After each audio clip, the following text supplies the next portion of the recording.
segment. Forgot to add myself. Hey, self. So here we are, and basically, we are going to talk about the Big Apple. I learned some things about New York that I just wasn't expecting, and I know a lot of people from the Big Apple, and people love their city. I can tell you that. There we go. And there's nothing wrong with that. That's not the point. The point is that they're going through a lot like the rest of us, especially being bigger cities. Looked into their government as well because I noticed that in my readings, I found that a lot of people are leaving the Big Apple, but I want to be positive as well. So before we dive into this, again, I want to say welcome to Dina Marie Live, and we are today exploring the Big Apple. We're going to take a journey through the vibrant streets of New York and also some of the things that are going on with it.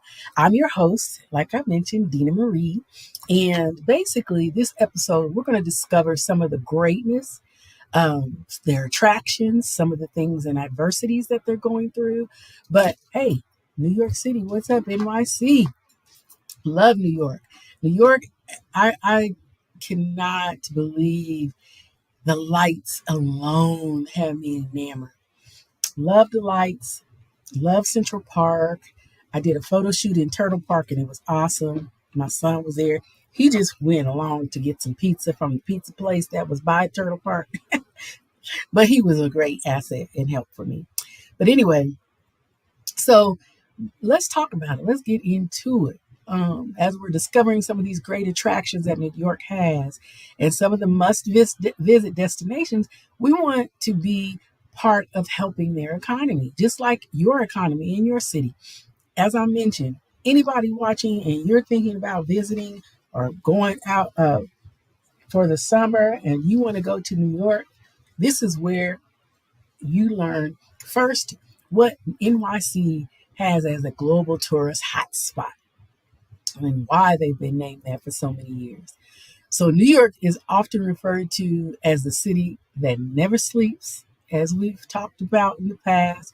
It's a bustling metropolis, just like some of the others, Vegas and Los Angeles.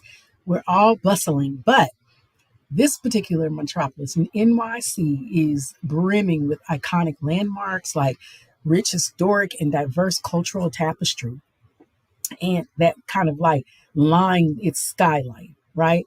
So let's start by exploring some of the must-see attractions that have come synonymous with the city. One of them, no visit to New York is basically complete unless you make a trip to Times Square. And this is where I'm talking about the lights. Beautiful, beautiful, beautiful. Love the lights. I could not believe it. I have a friend and he works for the light company. And not only is there a danger with the job, but the lights and all the equipment and things that make this beautiful city shine are underground. So you can imagine underground, not only do you have rats and mice and whatever, but you have water dripping down there. So an electrician definitely has to be careful. And my prayers always go out to Alex every time he tells me he's underground. So anyway, with that being said, if you go to Times Square, you're going to be, if you've never been to New York, you too will be like enamored with the lights. I was trying not to look like a tourist, but all I could do was just look and turn and look and turn and look and turn. And it's just like so much energy, so much light, so much sparkle and shine. Loved it. We even for my first time, I ate Bubba Gump shrimp. That was my first place eating it. Obviously, we have it, Bubba Gump, at Santa Monica Pier. But I'm sorry, I wasn't impressed.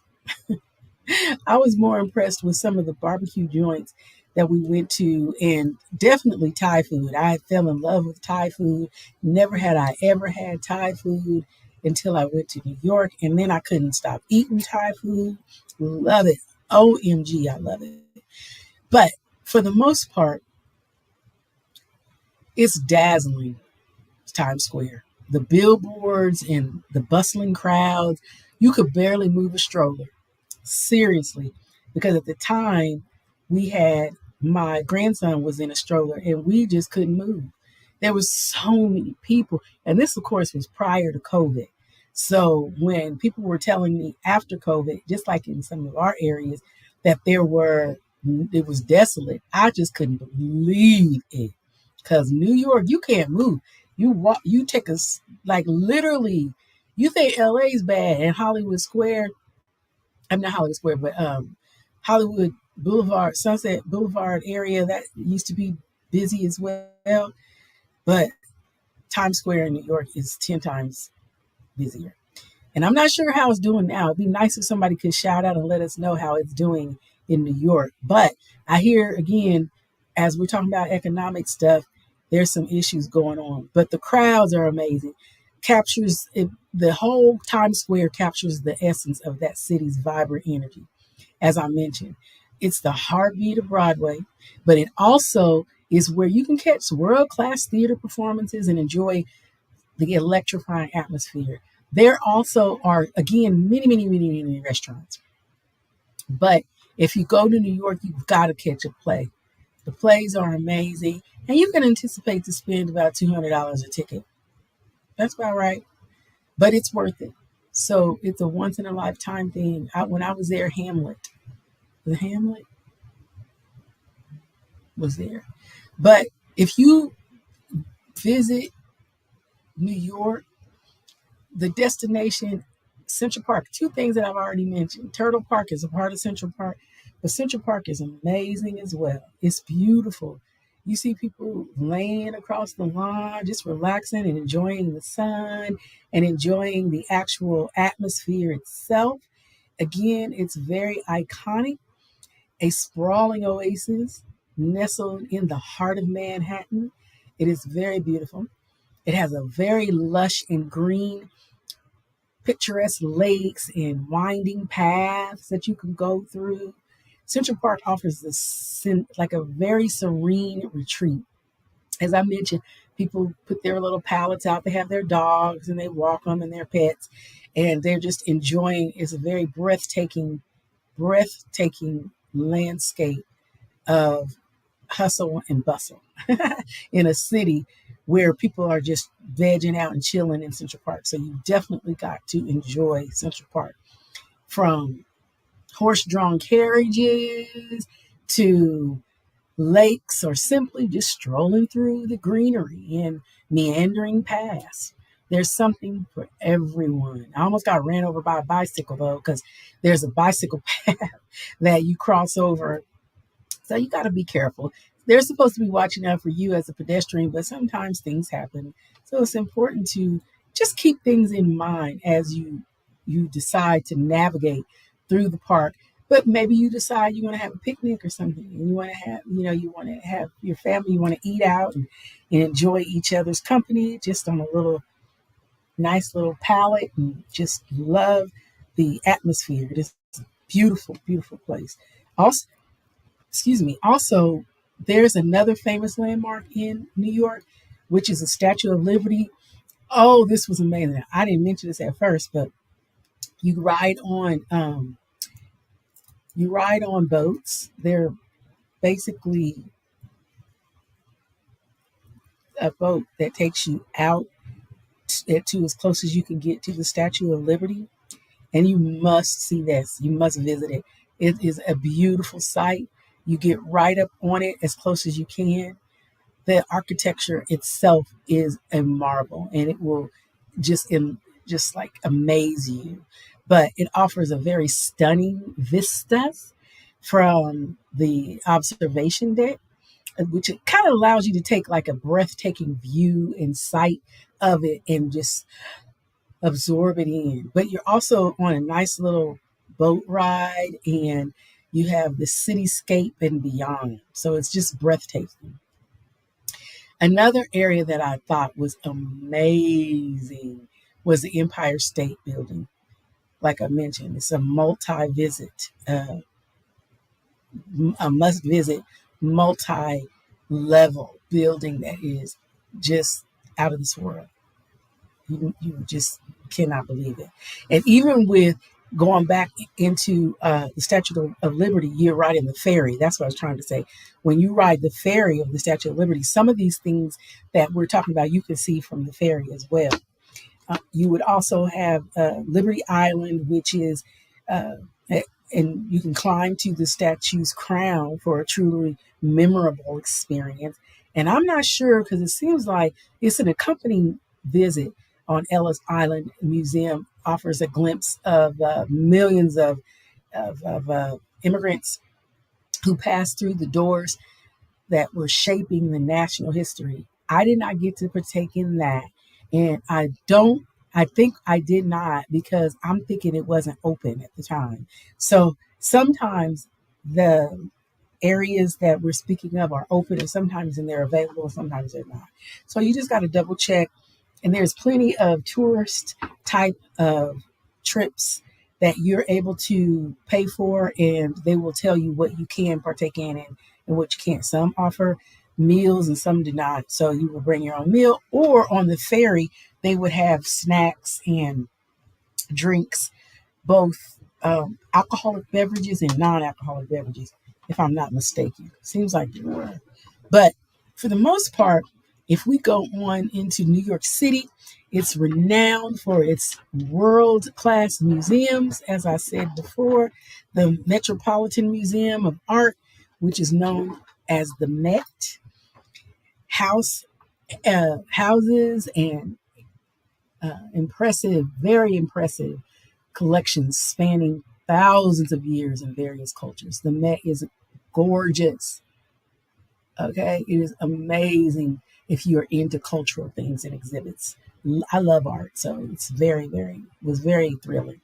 From ancient Egyptian artifacts to modern masterpieces, the Met is a treasure. So you've definitely got to check out the Met, treasure trove for art enthusiasts. And I was very enthused.